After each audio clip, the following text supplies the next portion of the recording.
Hello everyone, this is alrav from Quebec, Canada, the author and creator of Alcatraz the Protector / Alcatraz le Protector. And for today's video, well, in some of my previous videos that I've made, I've already talked about the comic book format, including my preference for franco-belgian albums, as well as a little bit of comics and manga in there.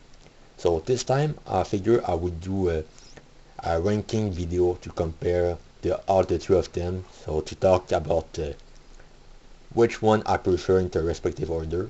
So I've prepared a special podium of sort, so as you can see here, much like a medalist and athlete who are competing now in the winter sport event at the Olympics. I figure I would do ranking videos for all the different comic book format.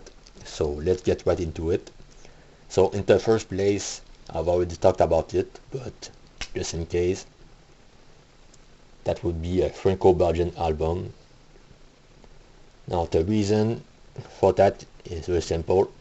I think it is the best comic book format as a comic book creator myself, due to the high quality output, the sturdy and reliable nature of the medium itself with the hardcover shells, as well as having a wide variety of genres for any taste and preference that have an evergreen appeal to many readers from the younger to the oldest and stuff, which is exactly why as a creator myself, I choose the franco-belgian albums, and I believe that for American creators, it's going to be the future of comics, that in combination with graphic novels, as I believe that a quality-driven output will ultimately be the solution to many of the issues that are now plaguing the industry as a whole.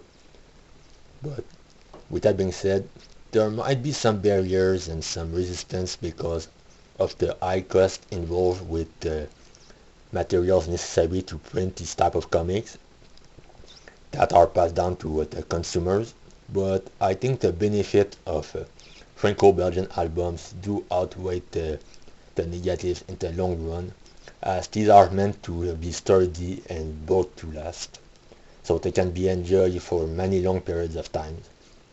And unlike comics or mangas, there are no filler episodes with franco-belgian albums, so every issue of a series is essential, and most of them can be read in just about any random order, which is exactly makes them very accessible and very friendly for readers to pick up. With that being said, for the second place, this one is a little bit controversial for some people, but I'll explain it why I choose.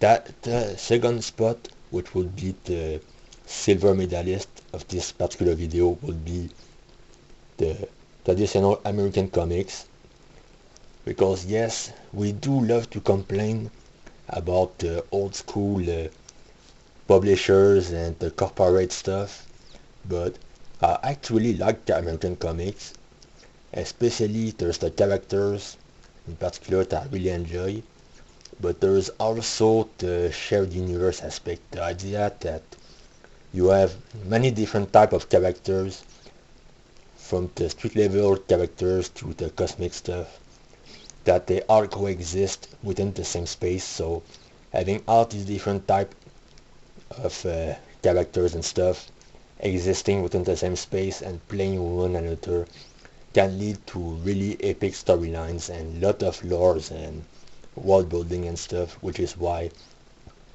I was always drawn to American comics when I was a kid, and I still enjoy. There are some bad stuff that did happen in the last decade and so, and yes, this event book can become very expensive, especially when all the different multi-part are spread across different book series. But I still think that there is some good stuff about American comics that can be said, and this is why I have a soft spot for it, which is why I rank it at number 2. And now for the third and lower spot, which would be the bronze medalist, that would be manga.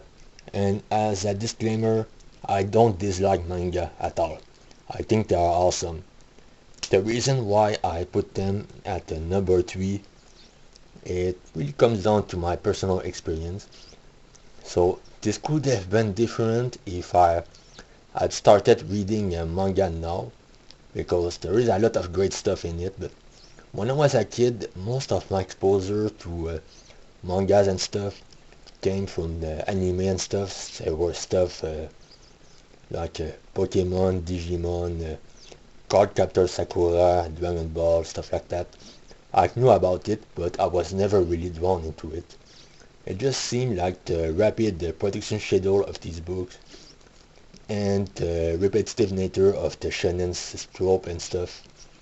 They never got me into them compared to, let's say, the more realistic drawn superheroes and stuff that I enjoyed as a kid. So that's why I sort of never got into manga. But as an adult, it's when I discovered the wide variety of genres provided by the medium and the high energy of the storytelling that manga provide. That's kind of when I really started enjoying mangas and wanted to discover more about it. So there are definitely some great creators and some great series, and I do like the stuff that's made from there. But if I knew about this kind of more adult stuff back then, I probably would have switched out to be at least number 2, simply because it's definitely better now to read mangas than comics in the last decades or so. But if I were to compare with the older stuff back then, and or if I only knew mangas because of the shonen stuff, the popular stuff, I wouldn't have got into manga at all, like I was when I was a kid, which is exactly why I choose to rank manga at number 3 and comics at number 2. It's probably going to be the most unusual and controversial, but I stick with it. I really do enjoy comics myself when I was a kid, and I do think the issues with the industry and stuff, they can be resolved. It's just that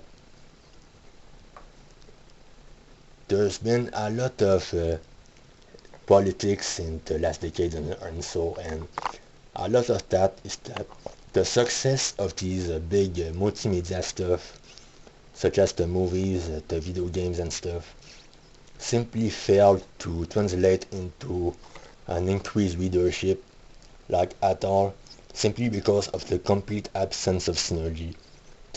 Whenever there would be the producers of these products, they would come and take the IPs and do whatever they want with it, and those creator work-for policies that the old school creators were submitted into by the American corporate stuff. Basically, the producers simply could do whatever they want with the IPs and the source materials, and this led to a lot of multimedia stuff that, while they're not necessarily bad per se, like I did enjoy some of the movies and the video game stuff myself, but we can face this and say that most of these were bad adaptations simply because they followed little to no source material at all, and they often improvise and do whatever they want with it. So everything they create is part of a multiverse. While compared to manga, in which the adaptation process tends to be very straightforward. If you watch an anime, it is designed to sell manga first and foremost. So after that, you can pick up directly. Albums are sort of a mix of the two.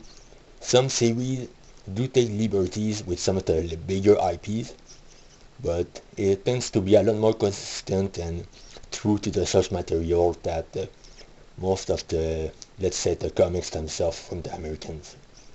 And that's it for today's video, folks. Let me know what you think in the commentary section below. And as always, look forward to art Alcatraz the Protector / Alcatraz the Protector stuff on my Substack.